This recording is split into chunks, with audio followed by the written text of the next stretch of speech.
ትግራይ ላይ ውጊያ ሳይደረግ ወደ ኤርትራ መሄድ አያዋጣም የሚል ደግሞ ከሌሎች የተነሳ ቅስቀሳል ኦህዴድም ከተነጋገረ በኋላ ትግራይ ላይ ውጊያ ብናደርግ ኤርትራ ጋር ሳንሄድ እንቀራለን ህዝቡም አይተባበረንም ዓለም አቀፉ ማህበረሰብም ወደ ማውገዝ ይሄዳል የሚል ስጋት አድሮባቸዋል የኢትዮጵያን ህዝብ ልብ ይገዛልናል ብለው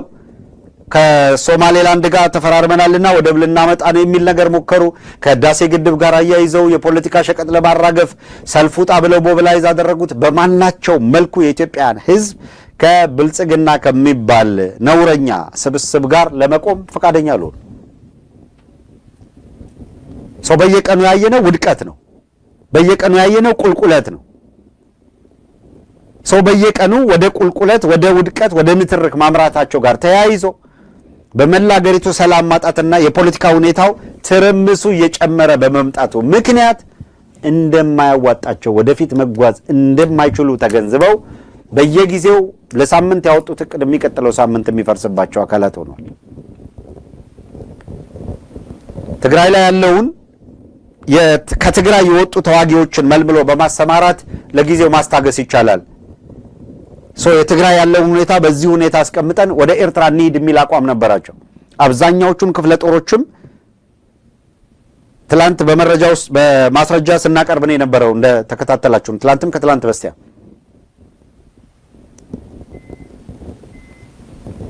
ብልጽግና አለኝ የሚላቸው ክፍለ ጦሮች በሙሉ የት እንደተሰባሰቡ ስናሳያችሁ ነበር ስንነግራችሁ ነበር አማራ ክልልና አፋር ክልል ላይ አብዛኛዎቹ ክፍለ ጦሮች ሰፍረዋል የሁለት ክፍለ ጦር ከፊል አካል ካልሆነ በቀር ከ9 ክፍለ ጦር 8ቱ ሙሉ በሙሉ ሊባል በሚችል ደረጃ ሁለት ክልል ላይ ነው ቤዝ ያደረጉት ይሄውም ካጎራባች ጋር ለሚኖር ውጊያ ስምሪት እንዲወስዱ ታሳቢ ያደረገ ግን በዋነኛነት አብዛኛው አማራው ላይ ያተኮሩ ናቸው በአፋር በኩል ስምሪት የወሰዱት በአሰብ በኩል የማጥቃት እንቅስቃሴ የማድረጉን ስትራቴጂ ያወጡ ነው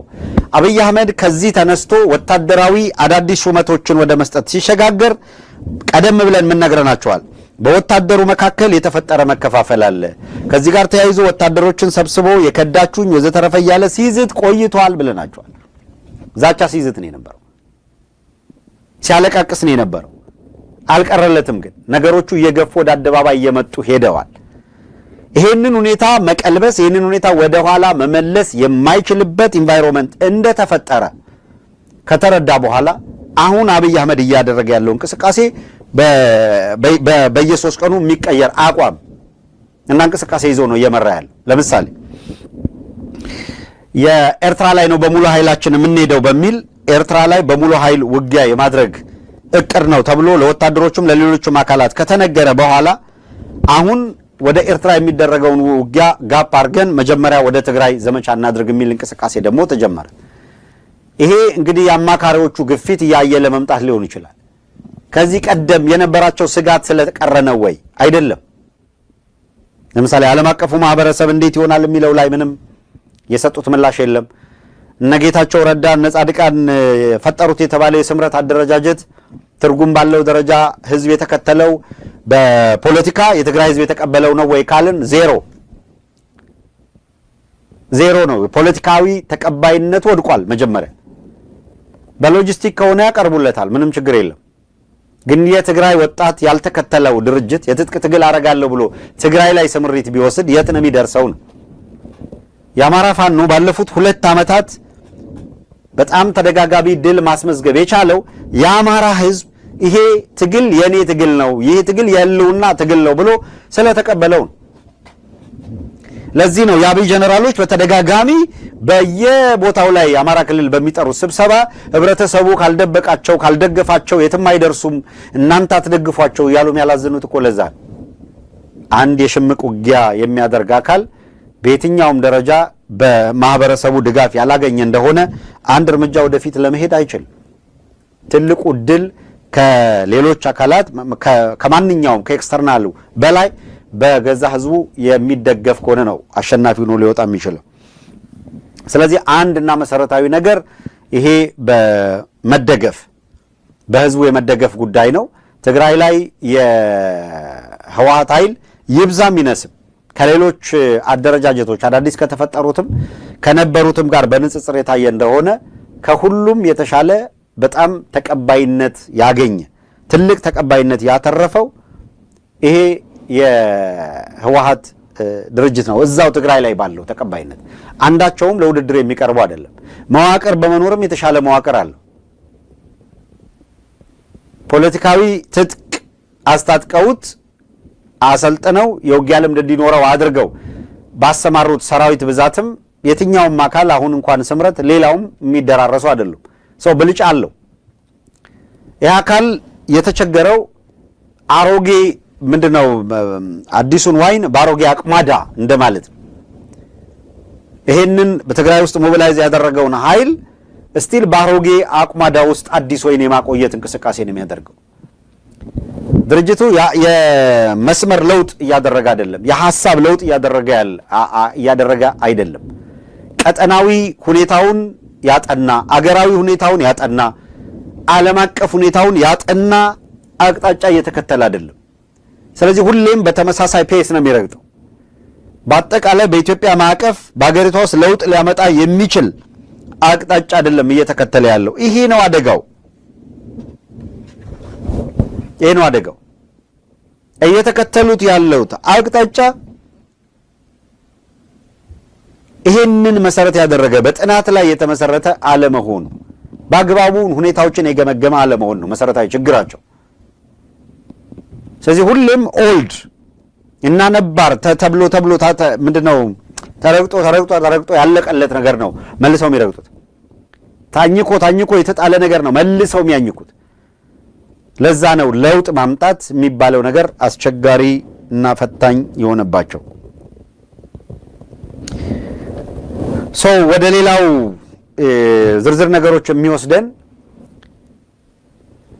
ህወሓት በዚህ ሁኔታ ቢሆንም ከነችግሩ የህብረተሰቡን ሞቢላይዝ አድርጎ የተንቀሳቀሰ በመሆኑ ቢያንስ ከ200 ሺህ ያላነሰ ሰራዊት መኖሩን አገዛዙም የሚያምን በመሆኑ በቅርብ ጊዜ ከፍተኛ ጀነራሎቹ በአደባባይ ሲናገሩ እንደተሰማው ደግሞ የተሻለ የትጥቅ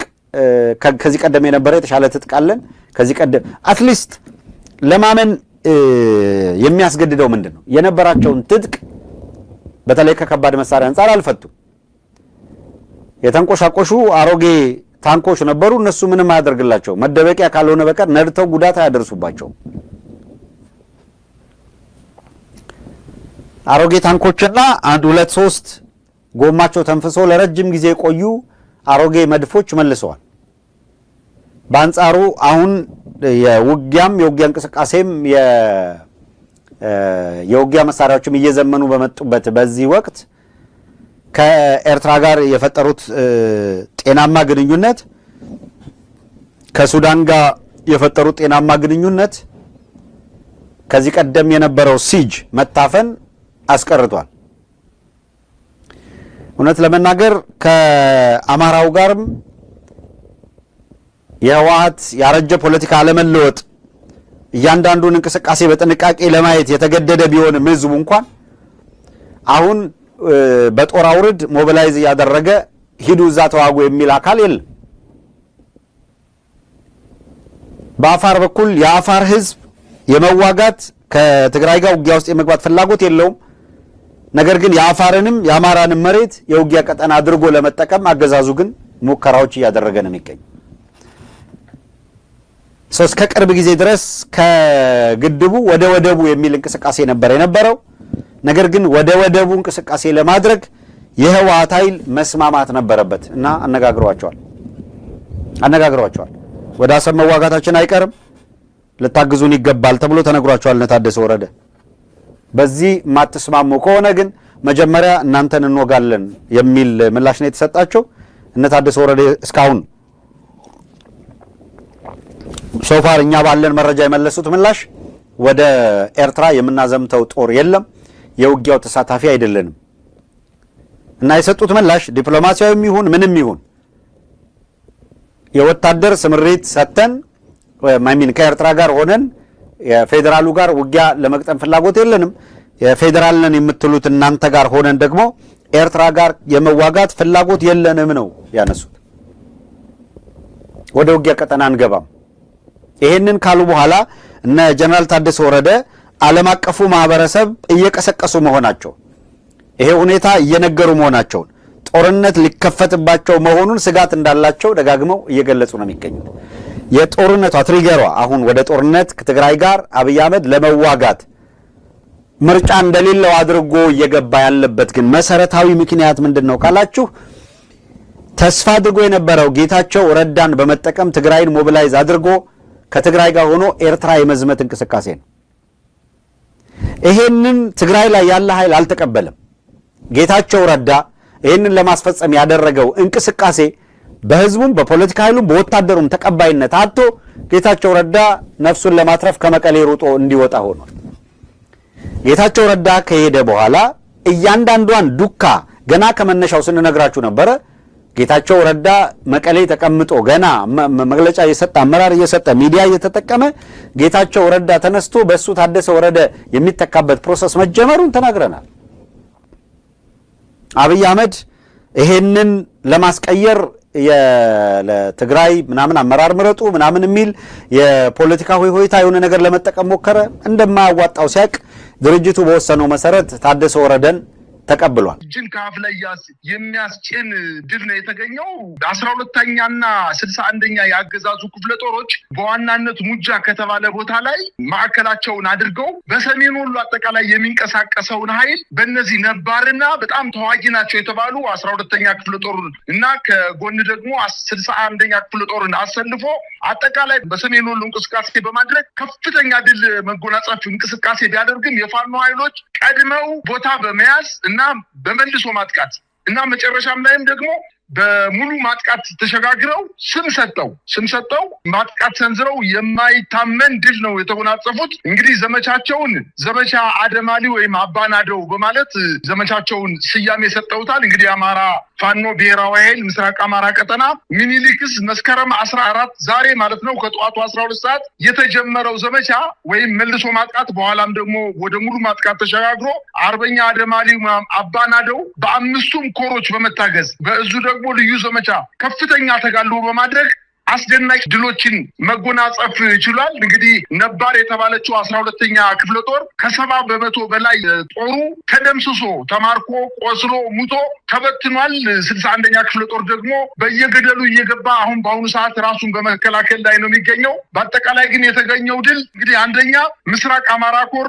አንድ ሰሜን ወሎ ዞን ጉባላፍቶ ወረዳ በቅሎ ማነቂያ ዙሪያ ላይ ከፍተኛ ትንቅንቅ ከተደረገ በኋላ በተለይ ቁልፍ ወታደራዊ ቦታ በሆነችው በቅሎ ማነቂያ የተገኙ ድሎች አሳምነው ክፍለ ጦር ነው እንድል ያገኘው ሞርተር 2 ብሬን 8 ክላሽ 76 ስታር ሽጉጥ 1 7000 የብሬን ተተኳሽ 9800 የክላሽ ተተኳሽ 1300 የዲሽቃ ተተኳሽ 95 የደረቅ ትጥቅ 180 ወታደራዊ ሻንጣ 5 መገናኛ አይኮም ሬዲዮዎች መማረክ ችለዋል እንዲሁም ባለሽሩጡ ክፍለ ጦር ምስራቅ አማራ ኮራንት ባለሽሩጡ ክፍለ ጦር የደቡብ ወሎ ዞን ወረባቦ ወረዳ ላይ መቀመጫ በሆነችው ቢስቲማ ከተማ በጉሊብሳ በጎሃ በሰቀላና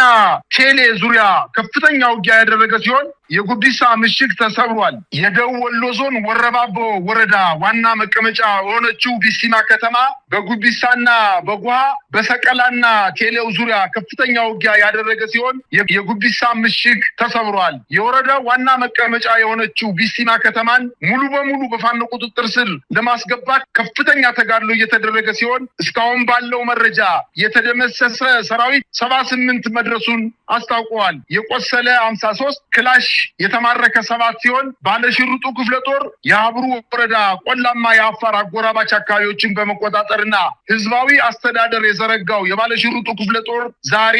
የሐይቅ ከተማ ደሴ ኮምቦልቻ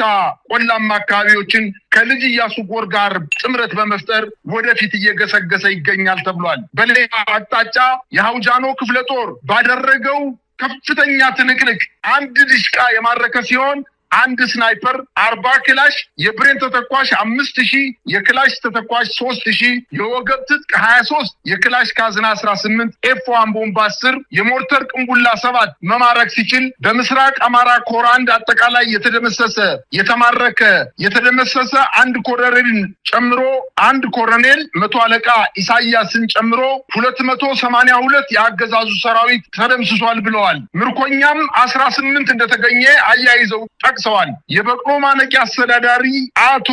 አያሌው ደሳለ ከነግብሩ አበሮቹ ተደምስሷል። ሁለተኛ ምስራቅ አማራ ኮር 2 ሰሜን ወሎ ዞን ግዳን ወረዳ ወንዳች ከተማን በቁጥጥር ስር አውለው በተለይ እዚህ ከተማ ላይ በተደረገ አስደናቂ ተጋድሎ የተገኘው ድል ዞብል አምባ ክፍለ ጦር ይህን ከተማ ሲቆጣጠር ዲሽቃ 3 መማረክ ሲችሉ ብሬን 8 ክላሽ 130 ስናይፐር 5 ኤፍ1 ቦምብ 102 82 ሚሊ ሜትር ሞርተር 2 120 ሚሊ ሜትር ሞርተር 1 የሞርተር ቅንቡላ 30 ኦራል ከነተተኳሹ 22000 በላይ ተተኳሽ መማረክ ችለዋል። እንዲሁም በሌላ አቅጣጫ የካላኮርማ ክፍለ ጦር 1 ዲሽቃ 2 ብሬን 2 ስናይፐር 89 ክላሽ የብሬን ተተኳሽ 1500 የክላሽ ተተኳሽ 2000 4 አይኮ መገናኛ ሬዲዮኖች 50 የክላሽ ካዝና 36 ኤፍ1 ቦምቦች 2 የሜዳ መነጽሮችን ማርከዋል። ታጠቅ ክፍለ ጦር ወንዳችና ከፍተኛ ተጋድሎ አድርጓል። ባደረገው ውጊያም 20 ክላሽ 4 የደረት ትጥቅ 4 ካዝና በምስራቅ አማራ ኮር 2 እንደ አጠቃላይ የተማረከ የተደመሰሰ ምርኮኛ 147 ሲሆን የተገደለ ወይም የተደመሰሰ 137 ቁጥሩን አድርሰውታል። በርካታ ወታደራዊ ቁሳቁስና ሬሽንም ተማርኳል ብሏል። ሶስተኛ ልዩ ዘመቻ ሰሜን ወሎ ዞን አንጎት ወረዳ አካል የሆነችው ታላቅ ወታደራዊ ቁልፍና ስትራቴጂክ ቦታ በተባለችው ቦታ ላይ ከወልዲያ ላሊበላ ከወልዲያ ባህር ዳር ያለውን መስመር በቁጥጥር ስር አውለዋለች። ገዢ መሬት የሆነውን ድልብን ተቆጣጥረዋታል። በዚህ ውጊያ በርካታ ወታደራዊ መሳሪያ ተማርኳል። 1 ብሬን 2 ክላሽ 7 ምርኮኛ የተገኘ ሲሆን እንዲሁም በሌላ አቅጣጫ የተንቀሳቀሰው የአማራ ፋኖ የምስራቅ አማራ ፋኖ ላሳሳምነው ኮር በሰሜን ወሎ ዞን ግዳን ወረዳ ኩልመስክ ወንዳች ዙሪያውን በተደረገ ከፍተኛ ትንቅንቅ የተገኘው ድሎች ተከዜ ክፍለ ጦር ኩልመስክ ከተማን በመቆጣጠር 11 የመከላከያ ኃይሉ ሲደመሰስ 3 የተማረከ እንዲሁም 20 ክላሽ የተማረከ ሲሆን 420 የክላሽ ተተኳሽ 580 የብሬን ተተኳሽ እንዲሁም ጥራሪ ክፍለ ጦር እቺ ጥራሪ ክፍለ ጦር ከወሎ ሰቆጣ አካባቢ የምትንቀሳቀስ ክፍለ ጦር ነች። እቺ ክፍለ ጦር ባደረገችው ከፍተኛ ትንቅንቅ አንድ ባለ 82 ሚሊ ሜትር ከባድ ሞርተር 1 ዲሽቃ 1 ብሬን 1 ስናይፐር 54 ክላሽ መማረክ ስትችል በዛሬው ዕለት መስከረም 14 2018 ዓ.ም ከጠዋቱ 12 ሰዓት የጀመረው ውጊያ አሁንም እንደቀጠለ ቢሆንም እስከ 8 ሰዓት በተካሄደው ውጊያ አጠቃላይ የተገኙ ድሎች እነዚህ መሆናቸውን አስታውቋል። አጠቃላይ የተገኙ ድሎችም ሞርተር 6 ዲሽቃ 6 ብሬን 14 ስናይፐር 9 ክላሽ 438 የተደመሰሰ የመከላከያ ሰራዊትና አጠቃላይ ጥምር ጦር የተባለው 471 ሲደርስ የተማረከ 1175 መድረሱን አስታውቀዋል። ተተኳሽም እንዲሁ 52600 የተለያዩ ተተኳሾችን ከዲሽቃ ጀምሮ ብሬን ስናይፐር ሞርተሮችን 52600 ተተኳሾች መማረክ ሲችሉ ወታደራዊ ሬዲዮ 9 ደርሷል። ኤፍ1 ቦምቦች 148 ሲደርስ ቁስለኛ ደግሞ 126 ይዞት የወጣው የሞርተር ቅንቡላ 37 ደርሷል። 1 ሲኖትራክ ሙሉ በሙሉ ወታደራዊ ቁሳቁሱን እንደያዘ በፋኖ ቁጥጥር ውስጥ እንደገባ አስታውቋል። አገዛዙ የሚተማመንባቸው የሰሜን ምዕራብ እዝ አካል የሆነው 12ኛና 61ኛ ክፍለ ጦር መካከል የ12ኛ ክፍለ ጦር በተለይ ከ70% ኃይሏ መደምሰሱንና ተበታትኖ መጥፋቱን አስታውቋል። የልጅ ኢያሱ የንጉስ ሚካኤል ኮር የአውደ ውጊያ መረጃዎችን እያደረሰ ሲገኝ ውጊያው ሙሉ በሙሉ ባለመጠናቀቁ ከዚህ በላይ ድሉ ሊመዘገብ እንደሚችል ይገመታል።